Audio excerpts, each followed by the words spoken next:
Alors, il faut savoir qu'en France, la loi aborde l'image d'une personne d'une manière assez particulière. Elle ne la voit pas comme une seule chose, mais comme deux entités bien distinctes, chacune avec ses propres règles. C'est un concept non seulement fascinant, mais surtout absolument crucial à comprendre à notre époque, à l'ère du tout numérique. Voyons un peu comment tout ça fonctionne. Et voilà la grande question.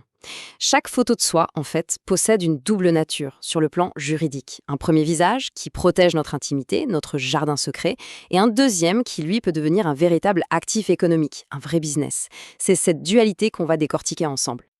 Ok, voilà le programme. On va d'abord voir cette histoire d'image à deux visages. Puis, on se penchera sur le droit à la vie privée et juste après sur l'image en tant qu'actif. Ensuite, on verra concrètement comment on peut exploiter son image et pour finir, bien sûr, comment la protéger. Allez, on attaque avec le premier point. Il faut comprendre que ces deux facettes du droit à l'image, elles ne sont pas sorties d'un chapeau. Elles découlent toutes les deux d'un seul et même principe juridique fondamental, une toute petite phrase qui se trouve dans notre code civil. Et la voilà, cette fameuse phrase, l'article 9 du Code civil. Chacun a droit au respect de sa vie privée.